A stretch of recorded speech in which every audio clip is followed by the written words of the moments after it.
Perhatian, video ini akan terasa gatal. Tidak disarankan untuk menonton video ini jika kamu gampang merasa gatal. Dan untuk kamu yang nonton sambil makan, saya akan coba mengurangi kejijian dalam video ini. Tapi nggak janji ya.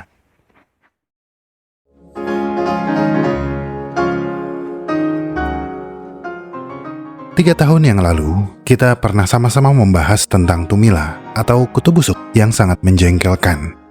Kita telah membahas tentang sejarah dan bagaimana mengatasinya.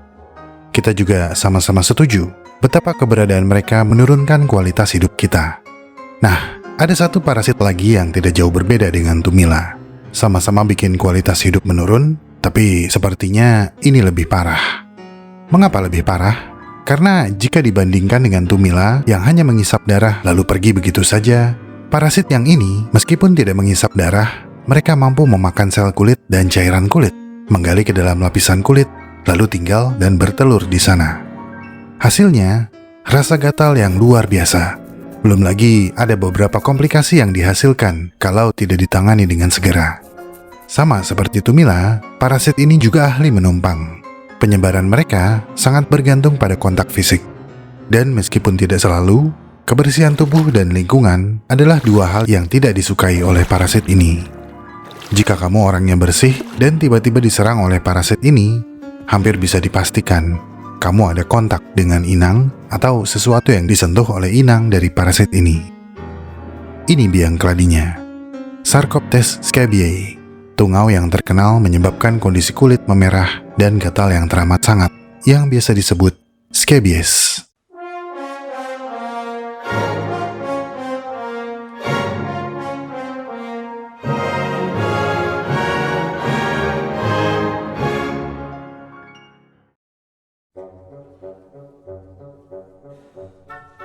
Apa itu scabies? Scabies adalah serangan parasit yang disebabkan oleh tungau kecil yang menggali ke dalam kulit dan bertelur, menyebabkan rasa gatal yang kuat dan seringkali diiringi dengan ruam. Bayangkan rasa gatal yang teramat sangat yang jika telat diatasi atau salah penanganan akan menyebabkan lapisan kulit menjadi crusty alias berkerak dan rontok, komplikasi kulit, hingga masalah ginjal. Dalam istilah medis, segala penyakit kulit yang disebabkan oleh tungau parasit disebut mange. Namun, karena penyakit kulit ini disebabkan oleh tungau yang spesifik, yaitu tungau Sarcoptes scabiei, maka disebutlah sebagai scabies. Di Indonesia, kita punya beberapa sebutan yang familiar untuk segala jenis penyakit kulit, yaitu kudis, kurap, dan ledes. Namun, menurut beberapa sumber, kurap adalah yang ini. Nama kerennya ringworm. Sama-sama gatal, tapi ringworm disebabkan oleh infeksi fungi. Sementara kudis yang akan kita bahas disebabkan oleh tungau scabies.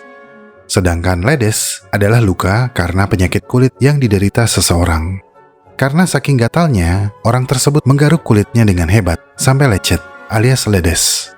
Jadi, baik itu kudis atau kurap, kalau digaruk sampai lecet, lecetnya itu dinamakan ledes. Siapa yang ngasih nama ledes? Saya kurang tahu. Anyway, tadi saya bilang kalau tungau ini menggali ke dalam kulit dan bertelur di sana. Ya, itu benar. Sarcoptes scabiei var hominis alias human itch mites yang jika diterjemahkan menjadi tungau gatal manusia adalah anggota arthropoda dalam kelas Arachnida, subkelas Acari, famili Sarcoptidae. Mereka menggali ke lapisan atas kulit, tetapi tidak pernah sampai ke bawah stratum corneum. Liang yang mereka gali ini dinamakan molting pouch atau liang molting, karena beberapa tungau, khususnya betina, akan selalu berada di dalam liang ini setelah menggalinya. Hasil galian mereka muncul sebagai garis berkelok dan menonjol pada kulit, yang biasanya sepanjang 1 cm atau lebih.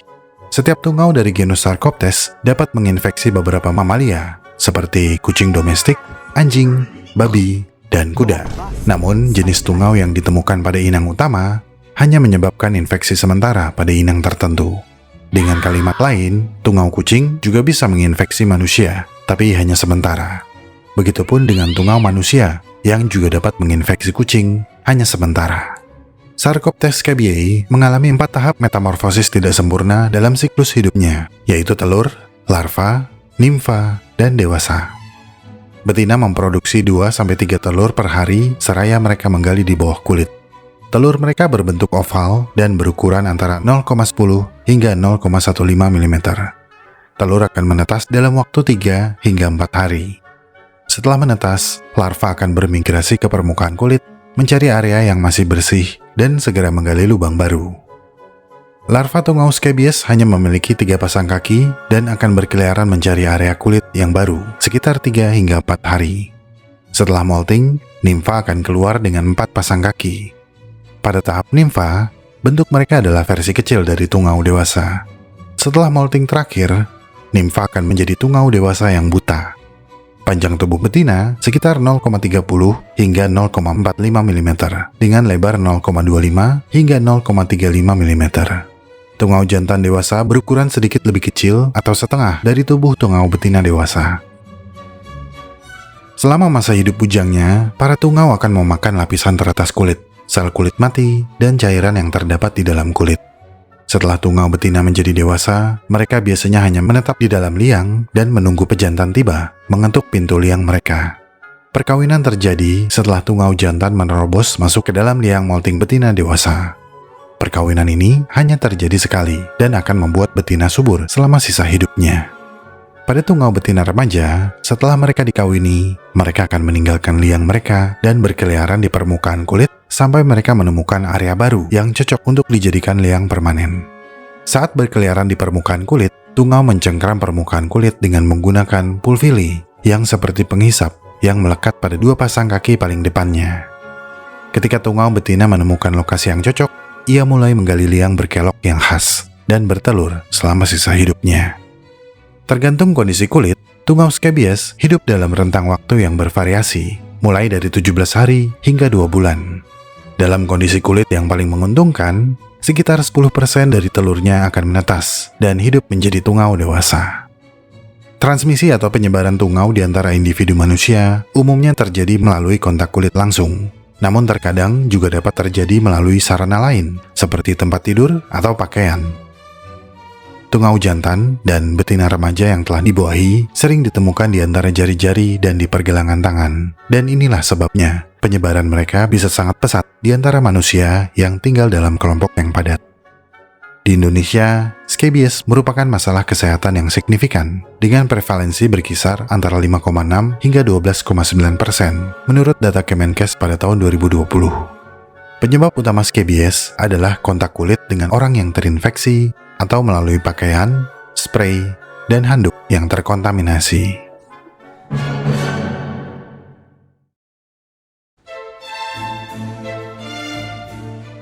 Ada sebuah literatur yang secara khusus membahas scabies, yaitu The H. Scabies, karya Dr. Craig. Literatur ini memberikan gambaran umum yang komprehensif, mulai dari sejarah, kesalahan tafsir, hingga pemahaman ilmiah modern, sekaligus menyoroti pentingnya penelitian dan kesadaran berkelanjutan dalam memerangi scabies alias kudis ini. Secara garis besar, The H menggambarkan momok kesehatan yang telah menjangkiti manusia sejak zaman dahulu.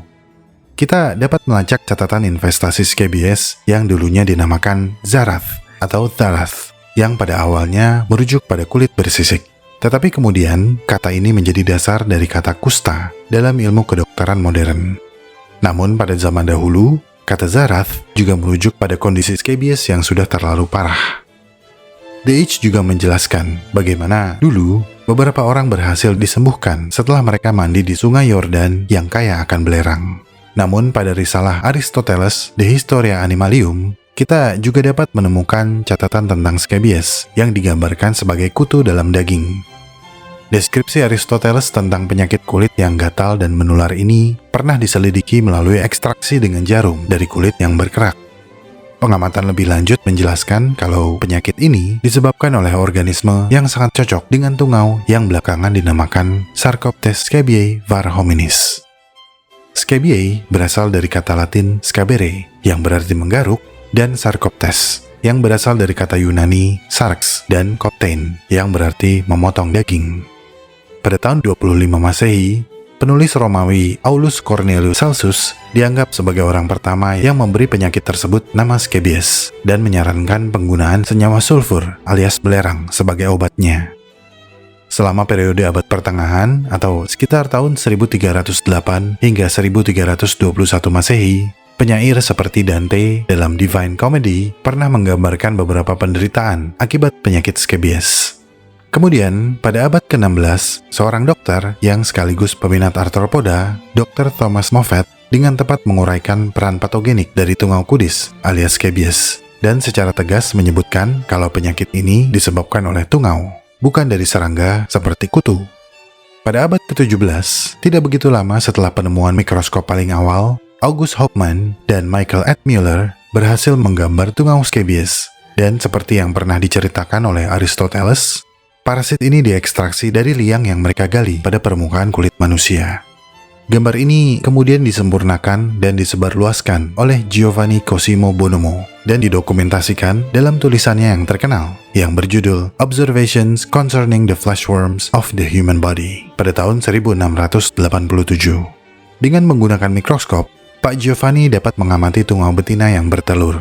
Pak Giovanni juga memperhatikan penularan penyakit tersebut dan menemukan bahwa pengobatan eksternal seperti olesan belerang pada kulit terbukti dapat mengendalikan penyebaran scabies. Pada tahun 1801, seorang dokter bernama Joseph Adams menunjukkan betapa cepatnya penularan penyakit scabies setelah menempelkan tungau yang ia garuk dari seorang penderita dan ia paparkan ke kulitnya sendiri. Klaim Pak Joseph semakin diyakini setelah keluarganya sendiri ikut tertular. Sampai saat ini, diagnosis investasi scabies dilakukan dengan metode yang mirip dengan prosedur pada abad ke-16, yaitu melalui pengikisan kulit, di mana tungau akan dikeluarkan menggunakan jarum dari kulit. Namun, pada tahun 2007, ada metode yang disebut dermoskopi, yang juga sangat efektif dalam mendiagnosis scabies. Alat ini memiliki sensitivitas tinggi, bahkan di tangan yang kurang berpengalaman sekalipun. Dan akurasi diagnosis ini semakin ditingkatkan dengan penambahan fitur UV. Untungnya, pengobatan scabies sekarang sudah jauh berkembang. Kalau pada zaman dulu, scabies diobati dengan cara mengangkat tungau secara manual menggunakan jarum dari kulit, pada abad ke-20 telah ditemukan obat-obatan baru seperti permetrin topikal, yaitu sejenis piretrum alami yang ditemukan pada bunga Tanacetum cinerariae folium yang berhasil disintesis pada awal tahun 70-an, serta ivermectin oral yang ditemukan oleh para peneliti di Jepang pada akhir tahun 70-an. Yang berasal dari senyawa yang diproduksi oleh mikroorganisme tertentu di tanah. Namun, meskipun saat ini penyebab scabies sudah dipahami dengan baik, masih ada tantangan dalam diagnosis dan pengobatannya. Ukuran tungau yang sangat kecil dan kemiripan penyakit ini dengan kondisi kulit lainnya seringkali menyebabkan kesalahan diagnosis. Selain itu, stigma negatif yang terkait dengan kudis dapat membuat penderita menunda pengobatan. Dan ini menandakan perlunya peningkatan kesadaran dan edukasi. Jadi sekali lagi, tidak peduli iklim, tidak peduli ras ataupun kelas sosial ekonomi, tungau scabies dapat menyerang manusia di seluruh dunia, terutama pada individu yang lemah kekebalan tubuhnya, pada bayi dan manula, atau pada individu yang sedang dirawat di rumah sakit. Penularan utama adalah dari satu orang ke orang terdekat melalui kontak kulit. Biasanya orang yang tinggal serumah dengan orang yang terinfeksi. Risiko penularan akan meningkat seiring dengan tingkat investasi, dengan resiko tertinggi dimiliki oleh individu dengan crusted scabies atau kudis berkerak. Penularan menjadi sangat-sangat mudah, bahkan dapat terjadi melalui kontak dengan barang pribadi yang terinfeksi, seperti pakaian dan spray. Tapi seperti apa sih gejala scabies? Seperti yang sebelumnya saya sebutkan, gejala scabies yang utama meliputi rasa gatal, dan rasa gatal ini seringkali menjadi lebih parah di malam hari. Terkadang muncul garis linier dan benjolan atau papula yang terdapat pada sekitar jari, pergelangan tangan, lengan, kaki, area pinggang, selangkangan, payudara, hingga ketiak. Garis dan papula ini adalah area di mana tungau menggali ke dalam kulit, dan ini bisa dibilang biangnya karena area ini bisa sangat-sangat gatal. Nah, rasa gatal yang sangat parah di malam hari seringkali muncul di satu titik, lalu ketika digaruk, rasa gatalnya akan menyebar hingga ke sebagian besar tubuh, termasuk di area di mana tungau tidak terdeteksi. Menariknya, ketika katakanlah Yanto terinfeksi tungau scabies untuk pertama kalinya, gejala-gejala yang baru saya sebutkan mungkin tidak muncul pada Yanto hingga 2 bulan setelah terinfeksi. Namun, Yanto tetap dapat menularkan scabies selama 2 bulan tersebut. Sementara, pada seseorang yang pernah menderita scabies, mereka akan menjadi lebih sensitif, dan gejala biasanya muncul lebih cepat, yaitu antara 1 hingga 4 hari. Komplikasi scabies dapat berkisar dari rasa gatal yang terus-menerus dan menyebabkan kesulitan tidur, hingga masalah yang lebih serius, seperti luka garuk yang terinfeksi bakteri sekunder, atau kasus langka yang mengarah ke penyakit ginjal dan jantung. Sekali lagi, komplikasi biasanya muncul dari luka akibat garukan intens yang merusak kulit yang membuatnya lebih rentan terhadap infeksi. Perhatian tertinggi harus diberikan pada penderita dengan kulit yang berkerak. Crusted scabies atau kudis berkerak adalah bentuk investasi yang paling parah. Ini sangat menular, sangat rentan komplikasi, dan memerlukan penanganan yang cepat dan tepat.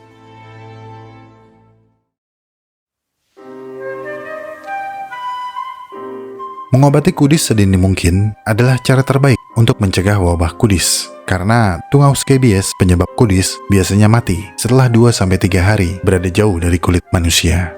Cara utama untuk mencegah penyebaran scabies adalah menghindari kontak kulit dengan orang yang terinfeksi, terutama jika mereka telah mengalami ruam dan luka gatal. Sangat disarankan untuk mencuci dan jemur spray dan pakaian yang telah bersentuhan dengan orang-orang yang terinfeksi. Gunakan air panas dan jemur di bawah sinar matahari langsung. Segel barang-barang yang tidak dapat dicuci ke dalam kantong plastik selama seminggu untuk membunuh tungau yang mungkin berkeliaran di sana. Dan setelah orang yang terinfeksi diobati, bersihkan dan vakum atau sapu ruangan untuk mempercepat penyembuhan. Tapi, apakah ada obat yang tepat untuk menangani scabies? Ada dong.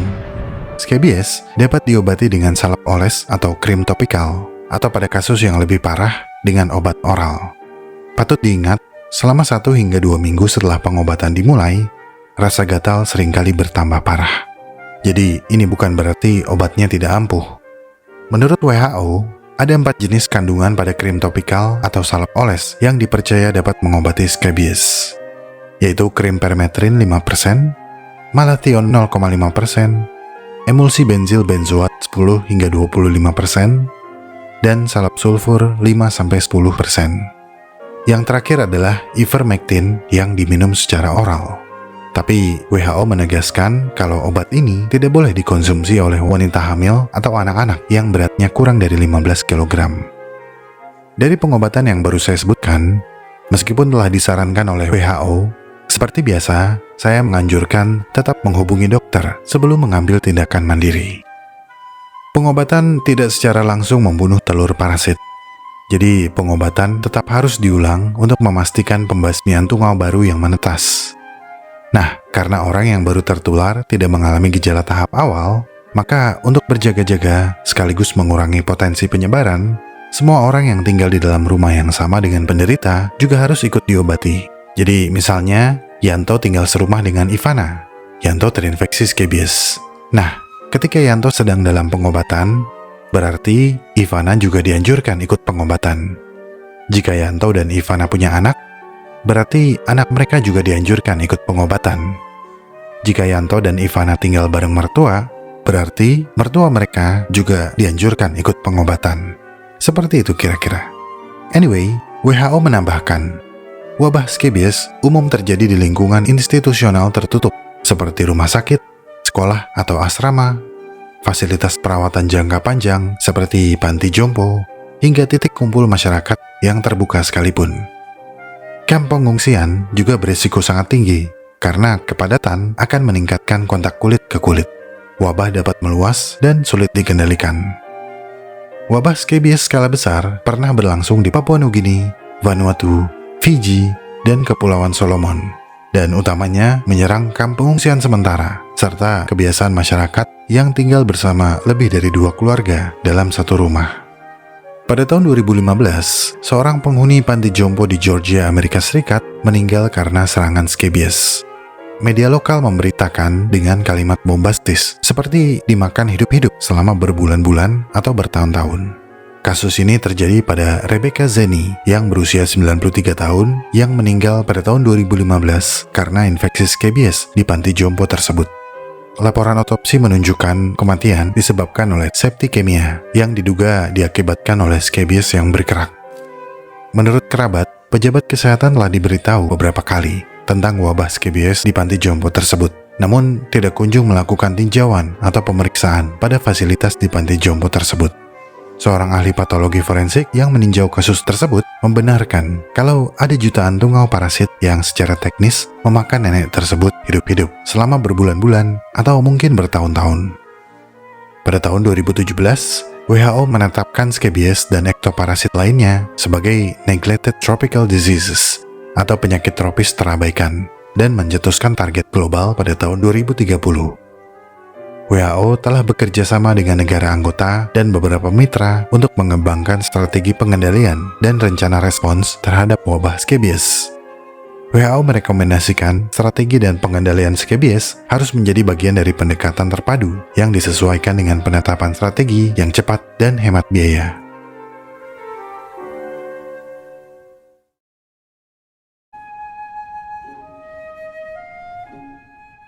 Sekarang buat teman-teman yang pernah terkena skabies tapi nggak tahu terkena dari mana, semoga video esai ini bisa sedikit mencerahkan.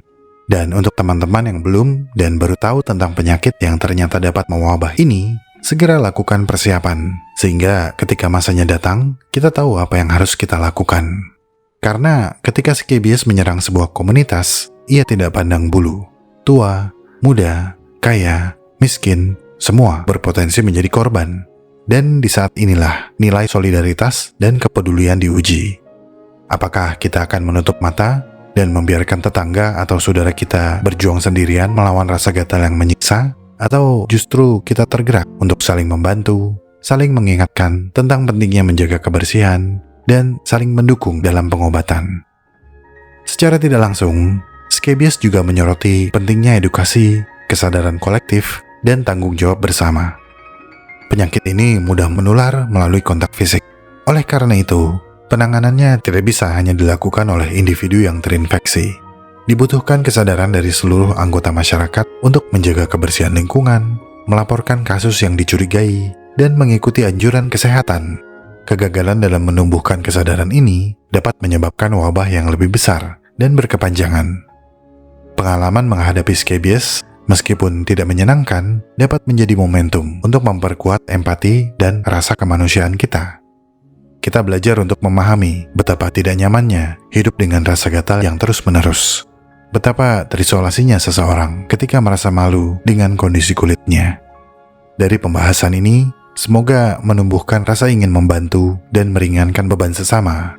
Semoga setiap kali kita mendengar atau melihat kasus skabies, kita tidak hanya melihatnya sebagai masalah kesehatan semata, tetapi juga sebagai panggilan untuk mengamalkan nilai sosial yang lebih baik. Amin.